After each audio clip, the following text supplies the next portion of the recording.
You, John Fitzgerald Kennedy, do solemnly swear. I, John Fitzgerald Kennedy, do solemnly swear. That you will faithfully execute the office of President of the United States. That I will faithfully execute the office of President of the United States. And will, to the best of your ability.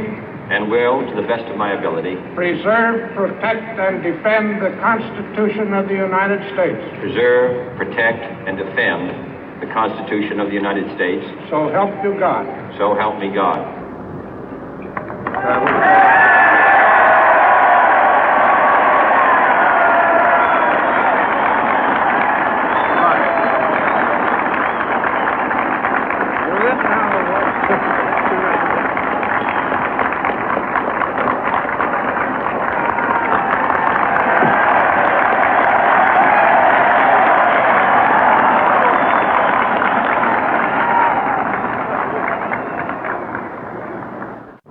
Vice President Johnson, Mr. Speaker, Mr. Chief Justice, President Eisenhower, Vice President Nixon, President Truman, Reverend clergy, fellow citizens.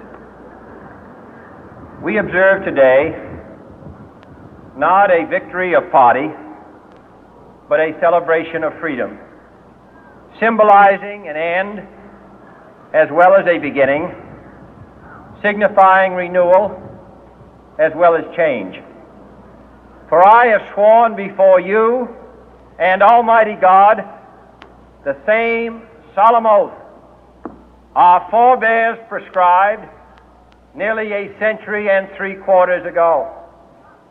The world is very different now, for man holds in his mortal hands the power to abolish all forms of human poverty and all forms of human life. And yet the same revolutionary beliefs for which our forebears fought are still at issue around the globe. The belief that the rights of man come not from the generosity of the state, but from the hand of God. We dare not forget today that we are the heirs of that first revolution. Let the word go forth from this time and place to friend and foe alike that the torch has been passed to a new generation of Americans born in this century, tempered by war, disciplined by a hard and bitter peace, proud of our ancient heritage, and unwilling to witness or permit the slow undoing of those human rights to which this nation has always been committed and to which we are committed today at home and around the world.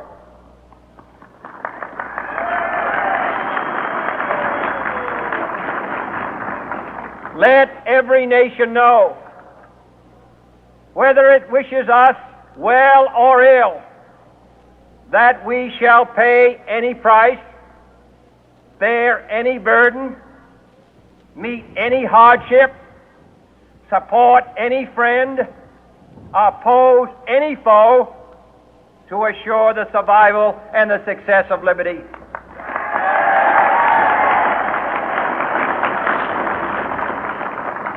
This much we pledge and more. To those old allies whose cultural and spiritual origins we share, we pledge the loyalty of faithful friends. United, there is little we cannot do in a host of cooperative ventures. Divided, there is little we can do, for we dare not meet a powerful challenge at odds and split asunder. To those new states whom we welcome to the ranks of the free, we pledge our word that one form of colonial control shall not have passed away merely to be replaced by a far more iron tyranny. We shall not always expect to find them supporting our view, but we shall always hope to find them strongly supporting their own freedom, and to remember that in the past, those who foolishly sought power by riding the back of the tiger ended up inside.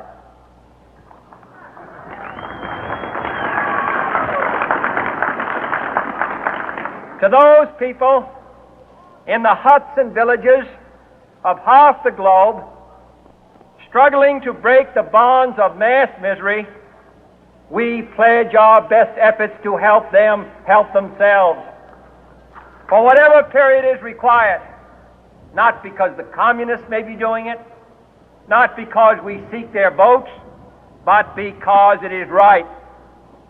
If a free society cannot help the many who are poor, it cannot save the few who are rich.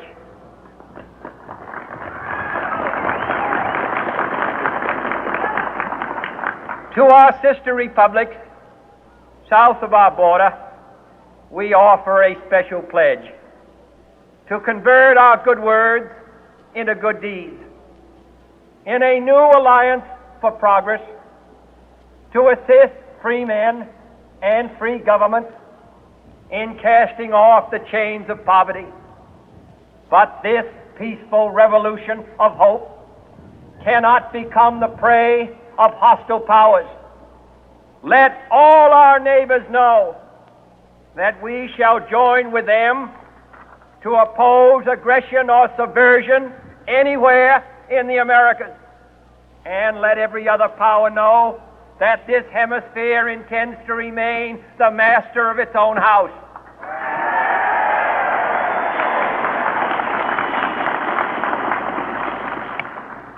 To that World Assembly of Sovereign States, the United Nations, our last best hope, in an age where the instruments of war have far outpaced the instruments of peace, we renew our pledge of support to prevent it from becoming merely a forum for invective, to strengthen its shield of the new and the weak, and to enlarge the area in which its writ may run. Finally, to those nations who would make themselves our adversary, we offer not a pledge, but a request that both sides begin anew the quest for peace. Before the dark powers of destruction, unleashed by science, engulf all humanity in planned or accidental self-destruction, we dare not tempt them with weakness, for only when our arms are sufficient beyond doubt can we be certain beyond doubt that they will never be employed. But neither can two great and powerful groups of nations take comfort from our present course, both sides overburdened by the cost of modern weapons, both rightly alarmed by the steady spread of the deadly atom, yet both racing to alter that uncertain balance of terror that stays the hand of mankind's final war. So let us begin anew, remembering on both sides that civility is not a sign of weakness, and sincerity is always subject to proof. Let us never negotiate out of fear, but let us never fear to negotiate.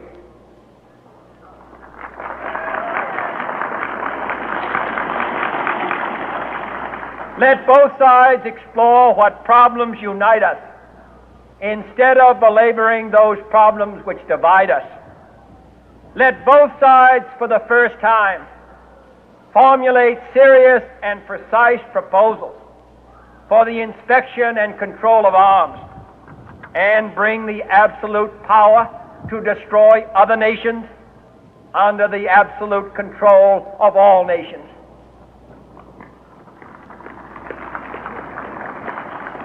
Let both sides seek to invoke the wonders of science instead of its terrors. Together, let us explore the stars, conquer the deserts, eradicate disease, tap the ocean depth, and encourage the arts and commerce. Let both sides unite to heed in all corners of the earth the command of Isaiah to undo the heavy burden and let the oppressed go free. And if a beachhead of cooperation may push back the jungle of suspicion, let both sides join in creating a new endeavor, not a new balance of power, but a new world of law, where the strong are just and the weak secure and the peace preserved. All this will not be finished in the first 100 days, nor will it be finished in the first 1,000 days, nor in the life of this administration, nor even perhaps in our lifetime on this planet. But let us begin.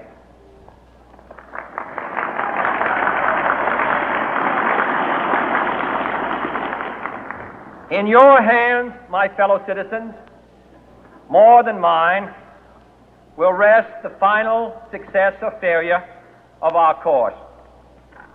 Since this country was founded, each generation of Americans has been summoned to give testimony to its national loyalty. The graves of young Americans who answered the call to service surround the globe. Now the trumpet summons us again, not as a call to bear arms, though arms we need, not as a call to battle, though in battle we are, but a call to bear the burden of a long twilight struggle, year in and year out, rejoicing in hope, patient in tribulation, a struggle against the common enemies of man, tyranny, poverty, disease, and war itself.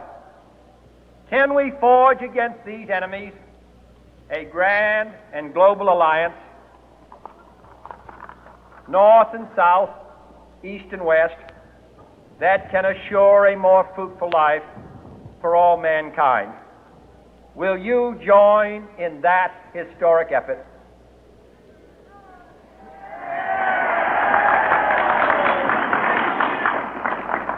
In the long history of the world, only a few generations have been granted the role of defending freedom in its hour of maximum danger. I do not shrink from this responsibility. I welcome it.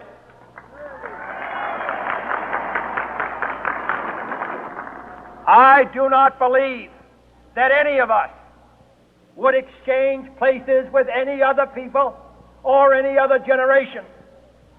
The energy, the faith, the devotion which we bring to this endeavor will light our country and all who serve it.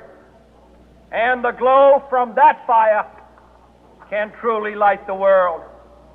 And so, my fellow Americans, ask not what your country can do for you.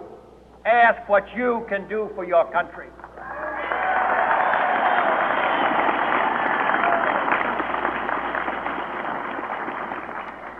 My fellow citizens of the world, ask not what America will do for you, but what together we can do for the freedom of man.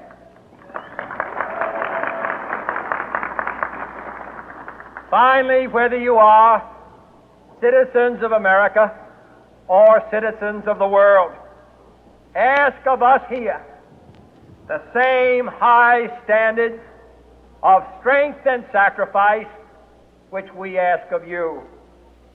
With a good conscience, our only sure reward, with history the final judge of our deeds, let us go forth to lead the land we love, asking His blessing and His help, but knowing that here on earth God's work must truly be our own.